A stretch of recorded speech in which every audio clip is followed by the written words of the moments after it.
Eh bien, je suis ravie d'être avec, Karel. Karel qui, en ce moment, suit, le programme Stratégie créative depuis quelques semaines, voilà, depuis déjà quelques semaines.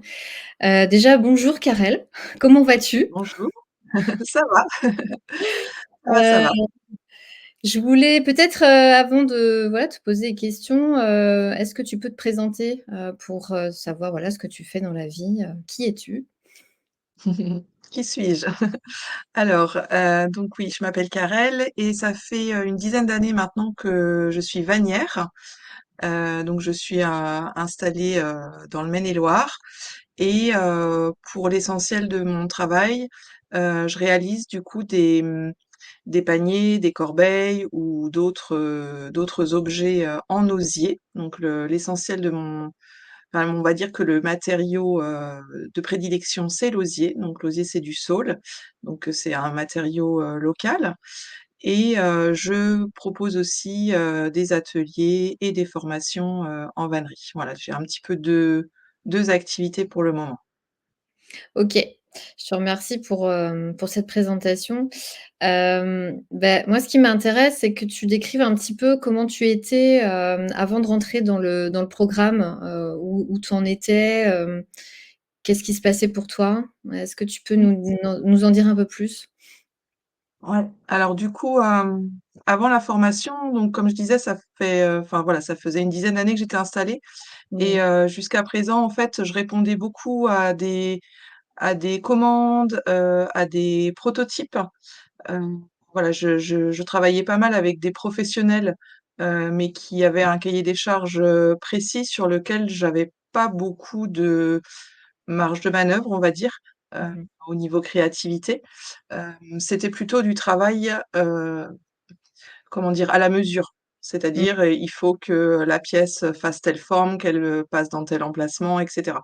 Donc j'ai travaillé avec, des entreprises, pour faire des petites, séries ou des plus grosses séries et puis après, du prototypage et sur des pièces uniques aussi avec des designers. Mmh. Heu, voilà, mais j'avais pas forcément de alors si, je fais des paniers, des corbeilles qui sont mes paniers, mes corbeilles, mais voilà, je j'avais pas forcément de produits, vraiment bien à moi. En fait, ce que je Mmh. faisais, c'était plutôt de la reproduction de vanneries, anciennes, traditionnelles, Mmh. heu, mais j'avais pas l'impression d'avoir une collection à moi, par exemple. OK. Donc là, ton besoin, c'était vraiment de, développer, ta collection à toi et de développer ta singularité, trouver un peu ta patte artistique? Ouais, Ouais. tout à fait, ouais, ouais, c'était vraiment ça, c'était, Tu l'as je déjà fait toute seule me un peu? Tu avais fait un peu ce chemin, toute seule de ton côté? bah, en fait, j'aime beaucoup aller explorer, aller chercher des choses à droite à gauche, des nouvelles techniques, donc j'avais commencé un petit peu ce chemin en allant notamment au Japon chercher d'autres techniques. Mais voilà, je savais pas quoi faire avec tout ça, en fait, je me rends compte que j'aime beaucoup apprendre. J'ai plein de fichiers d'inspiration sur mon ordinateur, j'aime bien voyager, je prends des photos, des vanneries, à travers le monde. Mais voilà, j'ai plein de choses qui arrivent, mais qu'est-ce que je fais avec tout ça et comment j'arrive à sortir quelque chose qui me correspond à moi, qui me correspond vraiment, en fait? Ouais, ouais. Jusqu'à présent, j'ai eu l'impression de me faire porter un petit peu par, Mmh. par, les commandes, par le côté technique, on va dire, Mmh. de toutes les pièces, toutes les commandes que j'ai eu à faire. Mais, j'ai pas vraiment, ouais, je me suis jamais vraiment, lâchée ou fait quelque chose vraiment pour me faire plaisir à moi, quoi. Ouais, Voilà. OK. Du coup, qu'est-ce que tu t'es dit quand, tu nous as découverts? Tu nous as découverts comment d'ailleurs et qu'est-ce que tu t'es Ah dit, ben je me suis dit ouais, ouais, je me suis dit: «Super chouette». Ouais. Je me suis dit: «Ça y est, je sais». Je sais, alors en fait, je vous ai découvert, via le réseau de la chambre des métiers et de l'artisanat. Mmh mh. Je suis abonnée, à la newsletter sur, les formations qui sont proposées donc, dans mon département et Mmh. puis il y avait du coup un webinaire qui était, proposé, c'était, début décembre, où justement, présentiez toutes les 2, toi et Guénaël et vous présentiez un petit peu cette démarche, artistique, enfin voilà, comment, rentrer dans la démarche artistique. Hem et puis, et en fait, dès les premières je sais pas, dès les premières minutes, il y a quelque chose qui s'est passé où je me suis dit: «Oui, c'est ça qu'il faut», en fait. Mmh. Il y avait le côté à la fois, un petit peu, bah, rechercher qui on est, enfin voilà, le côté un petit peu travail sur soi, malgré tout. Ouais. Hem et puis après, de voir que ça allait jusqu'à la commercialisation, heu ça m'a vraiment ouais, ça m'a interpellée et OK. hem et au début, quand j'ai vu le nom, stratégie créative, je me suis dit: «Mmh, stratégie, créative», pour moi, c'était 2 mots qui allaient pas forcément ensemble Ouais. et en fait, avec les explications qu'il y a eu, mais ça faisait totalement sens, quoi. C'était, voilà. Ouais, c'est vrai que nous, on Ça a faisait mis sens. ça, pour pas créer qu'uniquement pour se faire plaisir, mais c'est qu'il y avait aussi derrière, une stratégie pour pouvoir, monétiser son art et pouvoir en vivre, ouais. Du coup, ça a fait Ouais, bien sens sûr, pour ouais. toi? Ouais. Ouais, ouais. Oui, Ouais, oui, ouais. que ça soit pas juste le côté artistique, mais que ça soit concret derrière, que ça soit vraiment dans le réel, se faire plaisir, oui, mais tout en pouvant en vivre aussi, à côté, quoi. Mmh. Ouais, ouais, ouais. Et du coup, qu'est-ce qui a fait pencher la balance? Parce que j'imagine que c'était un cheminement aussi, tu vois? Tu t'es dit, tu as repéré, voilà cette, formation-là, tu t'es dit: «Ah ouais, le contenu, ça a l'air chouette» et cetera. Qu'est-ce qui a fait, que, ça a fait pencher la balance? Alors je pense que déjà il y a une histoire de timing. Mmh, Peut-être que si, j'avais regardé ça il y a un an, j'étais pas du tout là-dedans. mmh, Hem et après, j'écoute pas mal de podcasts, notamment, les podcasts de Pauline Léniaud où, ça parle beaucoup de d'identité, d'identité de marque, et j'ai commencé à chercher un petit peu aussi, qui pouvait proposer ça et en fait, j'avais vraiment besoin d'un accompagnement, je pense, sur le long terme et en même temps très régulier. J'avais mmh, pas envie que ça soit quelqu'un qui vienne de l'extérieur, et à qui je donne deux trois informations et qui va me construire mon identité de marque, par exemple. Je voulais vraiment que ça vienne de moi et c'est ouais, ça, en fait, dans la démarche de la formation de stratégie créative, c'est que finalement, tout vient de moi, en fait. Les réponses, je les ai toutes déjà et vous 2 vous êtes là vraiment pour, poser les bonnes questions, pour faire ressortir, mmh, mmh, des choses qui existent déjà, quoi et mmh. ça, ouais, cet accompagnement-là, c'est ça qui a fait pencher, dans la balance, quoi. Ouais, ça nous fait super enfin, ça me fait vraiment plaisir ce que tu dis parce que c'est tout à fait ça. C'est-à-dire, si tu prends une agence de communication, en effet, ils vont te sortir une super, identité de marque. Mais après pour pouvoir, l'approprier et puis la poursuite de cette, marque-là, de ce qui a été mis en place, c'est beaucoup plus compliqué que si ça vient de toi et qu'on t'aide Mmh. aussi à le, voilà, à le mettre en forme évidemment et à l'exploiter. Donc ça, Ouais c'est ouais, et il y a autre chose aussi, qui a fait pencher dans la balance, c'est en fait, du coup, donc vous vous êtes présentés, vous avez présenté, la formation toutes les 2 et tout de suite, de par le fait qu'on ait des parcours un peu, enfin similaires, enfin en tout cas vous avez pas eu une seule vie.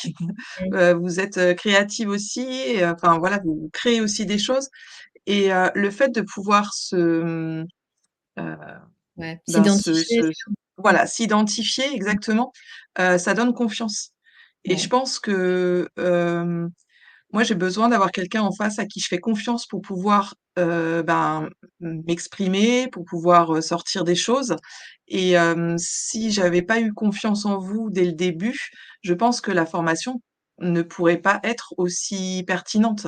Parce qu'en fait, comme on disait tout à l'heure, c'est un dialogue, mais moi, je peux pas sortir les choses si je suis pas en confiance et donc en fait, voilà, le fait, de vous avoir, vues, d'avoir discuté, avec toutes les 2 avant le début de la formation, de voir vos parcours, voilà tout ça, d'avoir mmh. en fait, c'est l'humain, quoi. tout Ouais, simplement. Le fait d'avoir pu expérimenter l'humain et de voir que ça fonctionnait, heu, parce que ce petit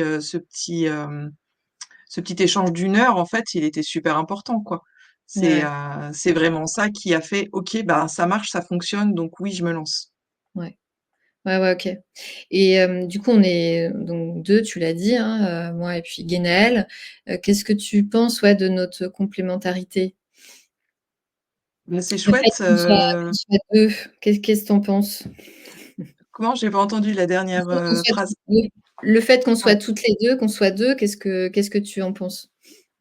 Bah, au début, ça m'avait fait un petit peu peur parce que je me suis dit, «Ouh là là, je vais dire quelque chose à l'une et puis l'autre, elle va pas être au Mmh, courant» et cetera. mmh, Mais en fait, non, c'est pas du tout ça. Alors déjà, il y a des fois où vous êtes là toutes les 2, des fois, c'en est plus une ou plus l'autre suivant ce qu'on veut travailler. Mais à chaque fois, l'autre, visionne, bah, ce qu'il y a eu, les échanges mmh, qui se sont passés. Pardon. Et du coup, c'est hyper riche, en fait. mmh. C'est vraiment très enrichissant parce que finalement, c'est comme si on avait 2 coachs pour, heu, pour moi, quoi, enfin par personne, quoi. Ouais. Donc je trouve ça chouette et en plus, comme vous avez des approches, un petit peu différentes et Mmh mh. ben, des moments où il y a des choses qu'on comprend pas forcément très bien avec l'une, on va les recomprendre avec l'autre et cetera. Donc on reste jamais bloqué, quoi. On Ouais, reste jamais bloqué, on avance tout le temps. ouais, Donc je ouais, trouve ça vraiment vraiment intéressant.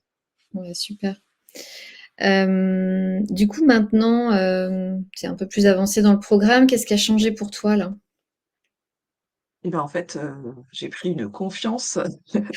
Je me dis que mais oui, parce qu'en fait, j'ai compris, ça y est, que j'avais toutes les clés et que j'étais capable, en fait, hem, donc maintenant, je suis à fond dans l'action, quoi. Il y a eu un premier temps de réflexion Mmh, et ouais, je suis fière de moi, enfin, mmh, voilà, d'avoir avancé et je me dis que, comment dire? Heu, j'en aurais pas forcément été capable toute seule, mais maintenant que je sais que je l'ai fait une fois, ouais, heu et ben, je sais que si, dans 10 ans, il faut, mmh. rechanger quelque chose et cetera, mais voilà, je sais que je suis capable de le faire. Donc c'est c'est Super. très bien pour l'estime de soi, c'est vraiment génial. Comment tu l'as vécu de ce premier module qui est un peu plus introspectif? Parce que bon, c'est vrai que ce premier module, on va chercher dans notre histoire, on va vraiment Mmh. fouiller à l'intérieur de soi aussi et c'est ce qui fait notre singularité. C'est un passage un peu obligé pour faire vraiment ressortir cette singularité. Comment tu l'as vécu toi? Bah, ça remue un peu, mais en fait, il y avait énormément de bienveillance, Mmh. heu, bah, de la part de vous 2, de la part du groupe aussi Mmh mh. et on n'en a pas encore parlé, mais effectivement, le fait que, on ait des visios en groupe, heu, c'est aussi également très, très riche. On apprend aussi des autres et des parcours des autres et des fois des choses qui sont un petit peu cachées chez nous, quand on entend quelqu'un d'autre, le dire, en fait, mettre des mots et on se dit: «Ah mais oui, mais moi aussi, en fait, j'ai vécu ça, alors après d'une autre manière» et cetera. Hem, voilà, donc ça c'est vrai que c'est quelque chose qui remue, mais on en sort grandi, en fait. On en sort avec, vraiment, une idée très claire sur, où est-ce qu'on en est, qui on est, qu'est-ce qu'on a envie de faire et après, ben, comment on va mettre ça en place, quoi. Ouais, OK. OK, bon alors, dernière question, qu'est-ce que tu dirais à quelqu'un qui hésite à venir nous rejoindre, qui sait pas trop, qui nous a vus, qui nous découvre? Qu'est-ce Mmh. que tu lui dirais? Beh, je lui dirais de prendre un rendez-vous. Prendre un rendez-vous d'une heure et pour qu'elle se fasse sa propre idée, en fait et je pense que si la confiance, elle passe au premier rendez-vous, ben, ça marchera, quoi, il y aura pas de souci. Je Ouais. pense qu'il faut vraiment, ouais, Ouais. c'est ça, il faut L'humain, c'est le feeling, hein, c'est vrai, hein, ouais, ça fait beaucoup, ouais, hein. je pense que c'est ça. Je pense qu'on se dévoile d'autant plus, avec, des personnes en qui on a confiance, quoi et surtout, il y a beaucoup de bienveillance donc n'ayez pas peur, n'hésitez pas. Heu, enfin voilà, on se découvre ou on se redécouvre, on apprend à classer ses idées, enfin voilà, à ordonner un peu tout ça là dans cette grosse marmite là qui bouillonne là. On apprend à ranger un peu tout ça, à extraire les choses importantes pour nous et c'est génial, c'est une super aventure donc voilà, faut pas hésiter. OK, bah, écoute, je te remercie beaucoup Karel, de nous avoir dit tout ça en tout cas, et puis, on se dit à bientôt. Ouais, à bientôt. Merci à toutes les 2.